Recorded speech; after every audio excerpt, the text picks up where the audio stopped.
everybody, and welcome to another recipe with Dishes by Deb. Today I'm going to be making one of my favorite recipes, and that is going to be sourdough bread.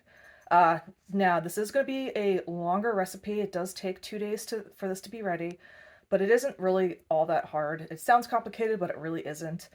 So for this, the only ingredients we have are flour, salt, some sourdough starter. This is my starter. His name is Baby Doda. And then of course, we have some water as well. So we're going to start first with the autolyze. And the autolyze is where you're really just going to mix the flour and the water. Okay, so for the autolyze, you're going to end up using a little more than 21 ounces of flour and then about 15 ounces of water. So what you're going to do is you're going to weigh that out, and then you're going to use I believe this is a Danish whisk, and you're going to just mix that together. So after we get this mixed together, we are then going to cover it with some saran wrap and then just let it sit for about 45 minutes. So at this time the dough is going to be a little sticky. You'll see it's sticking to everything. But don't worry, as you work with it, it will get less and less sticky over time. All right, so the autolyze is done. That's been about 45 minutes. So now we're going to add in the salt and then the sourdough starter to our mixture here. So for the starter, we're going to be adding in a little more than 3 ounces. So got my scale all set up here, and we're literally just going to dump the starter in until I get about 3.2 ounces. Okay, 3.6 is fine as well. And then we are going to add in the salt. And for the salt, I like to add in about 0.6 ounces. So once again, zero the scale.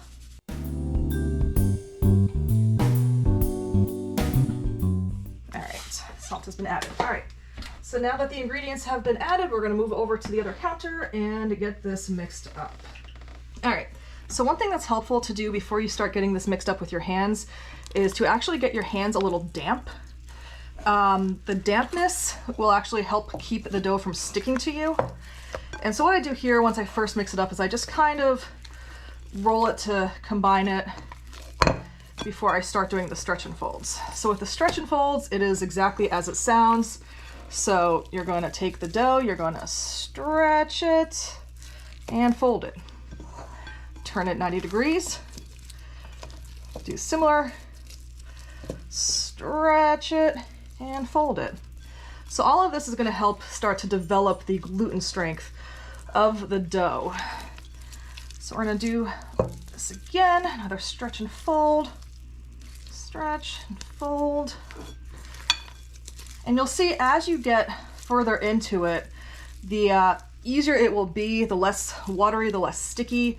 And yeah, it'll just be a lot easier to work with as you get it more worked through and the gluten strength built up. So we're going to cover this again. We're going to wait about 30 minutes for the next stretch and fold, and there will be 4 stretch and folds here. So don't forget, you want to cover your dough because you don't want it to dry out during the stretch and fold process. So we're just going to cover this up again. All right, so about 30 minutes has passed since we did our first stretch and fold, so we're gonna do our second one now. Once again, I'm getting my hands just a little bit damp, makes working with the dough a little easier so it doesn't stick to me as much. And similar to the first round, we're just going to do the stretch and fold. And stretch it and fold it. And you'll see my hands are much cleaner this time. It's already getting easier to work with, and you'll see with each consecutive stretch and fold, it will get a lot less sticky, a lot smoother. So that is what you're trying to do with these stretch and folds, is to build up that gluten strength. All right, nice stretch, fold, and once again, we're gonna cover this and let it sit for another 30 minutes before we come back to do our third stretch and fold. So far pretty easy, right? for working with a cling wrap. Cling wrap is never easy. All right, it's time for our third stretch and fold.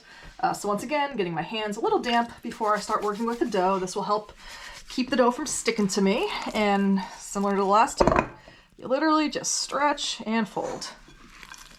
Gonna do this 4 times, just spinning it 90 degrees each time. Oof. So we have one more stretch and fold to go, and then we are going to jump into the bulk ferment. Now, the bulk ferment should take about 4 to 6 hours, depending on the temperature of your house. It can potentially take longer or even less time. I have made bread in the winter before where my house is very cold, and it took almost 8 hours for the bulk ferment. But sometimes in the summer, I've seen it be less than 4. So you really have to just keep an eye on the bread, or the dough, I should say.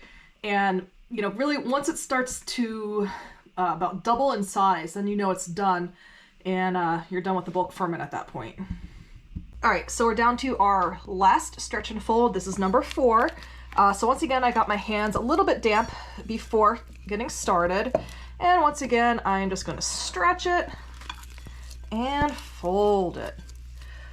The dough is starting to get really, really smooth right now. It's a lot easier to work with. It's not as sticky as it had been when we first started. Look at that stretch. All right, so now we are going to do the bulk ferment. So it is probably about 72 degrees in my house right now, so I'm guessing this is probably going to take about 5 hours to the bulk ferment, but I'm going to come back every so often just to check on it. So what you really want to see is that the dough is going to roughly double in size during this time. You don't want to have it bulk ferment for too long, then it's going to be overproofed, but you also don't want to stop it too soon because then it's going to be underproofed. So this is actually where, you know, it just kind of takes practice to really kind of get to know your dough and, you know when it's actually done. But, you know, practice makes perfect, so you just gotta try.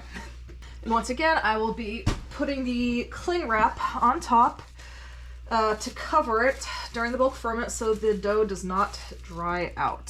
So once it's done with the bulk ferment, we will get into our shaping and then put it into the banneton, and well, we'll be ready to put it in the fridge overnight. Easy peasy. All right, so the bulk ferment is done. So now what we're gonna do is we're gonna shape the dough. So what I've done is I've actually sprinkled out a little bit of rice flour. Let me show you a little bit of this. So it's just move this out of the way. So little rice flour. So the rice flour, since it doesn't have gluten, it will help prevent the dough from sticking to the countertop. So I sprinkle a little bit down on the countertop, and I'm gonna move the camera so you can see this. Now I'm going to dump this out and we're going to shape it. All right, so now we're going to dump our dough out. So the top, when it's done with the bulk ferment, should be less sticky. So you're gonna be dumping it out so the top, that less sticky side, is going to be facing down and is going to land on the counter and will be what is on the rice flour. And now all we're going to do is we're going to kind of pull up from the sides here and kind of, here, let me move this so you can see this a little better. Basically just kind of pull up here, kind of gather this all into the middle here. So basically, you know, pulling from the outside in to make this into a little ball. So now you're gonna have like a little sticky center here. And once you get it all kind of balled up like this, we're now gonna flip this over. All right, so now what we're gonna do is we're going to kind of spin it, and as we spin it, we're also gonna kind of push it under itself. Kind of gentle spin, and at the same time using your hands, you're kind of just pushing like the outside skin underneath it we're just spinning and pushing, spinning and pushing. So you're gonna get this nice rounded shape.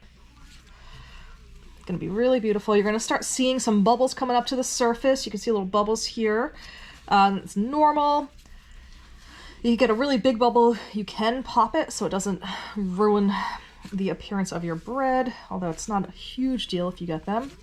You should notice also it should be nice and easy to work with. It shouldn't be too runny at this point. So once we have it nice and shaped, we have it, in a good ball and it's kind of holding its form, we're going to put it into our banneton. For this, you can use a bowl if you want to. I actually just bought some bannetons with some liners.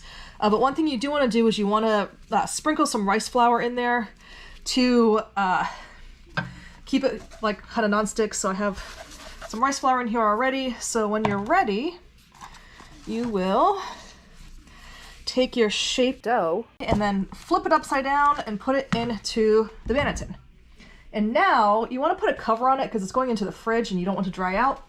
So if you have another cover, like I have another liner, I just get this damp. You don't want to drip it, you want it just damp. So I get it wet and then I wring it out very thoroughly. I just use that to cover the banneton, and then it's going to go into the fridge overnight, and then tomorrow morning we are going to bake it. And I'll, show you then how this ended up coming out. But pretty easy. The hardest thing is just knowing when the bulk ferment is complete. But that's really something that, you just have to kind of, over time, you get to know what the dough should look like. Now this is going into the fridge, and tomorrow morning we will finish this up and make our sourdough bread. Yay! All right, everybody, welcome to day 2 of sourdough bread. So this morning when I got up, the first thing I did is I actually turned the oven on to 450 degrees. And once it hit that temperature, I put in the vessel that I'm going to be baking the bread in, because you want that to get super hot before you put the bread into it. So mine has been in there now at 450 degrees for a little over an hour. So now that that's nice and hot, I'm going to be taking the bread the dough out of the fridge. I'm going to score the top so when it expands as it's cooking, it doesn't blow out on the sides. It's going to just kind of rise and create that nice like ear you see on top of the crust. All right, so the dough has been in the fridge overnight. So now what we're going to do, we're going to take off the top here. So I put this one on top just to keep it moist because you don't want to dry out. And then all we're going to do is we're going to just flip the dough onto our parchment paper. And then we are going to take a scoring knife and we are just going to, I like just doing a single cut down the middle. Just do a nice thick cut. And now we're going to take out the pot from the oven. Let me move you over there. So like I said, this has been in the oven now for about an hour. It's nice and hot. Now we're just going to take the bread. We're going to use that parchment paper as like a sling to transfer this over to the bread baker. Closed up my little score a little bit with that, so I'm just going to rescore that. And now we're going to put this back in the oven. So we're going to cook it initially fully covered for 30 minutes. And then after that, we're going to take the cover off and finish cooking it for about 20 minutes uncovered. All right, timer just went off. Let's see what we're looking at here. All right, oh, look at this. Beautiful loaf of bread. All right, so the one important thing you want to do once it is done baking is you want to actually put it on a cooling rack, and then you're going to want to actually let it completely cool off before you cut into it. So you're going to have to like let it rest for about an hour and a half. All right, so here it is, our finished loaf of bread. So we're going to let this sit out for about an hour and a half. You want to let it cool off completely before you cut into it. So yeah, it's going to take about an hour and a half. Here it is, look at all the bubbles. It also smells really good. Wow, look at all the bubbles on there. That is beautiful. Absolutely beautiful. All right, enjoy, guys. I hope you make this.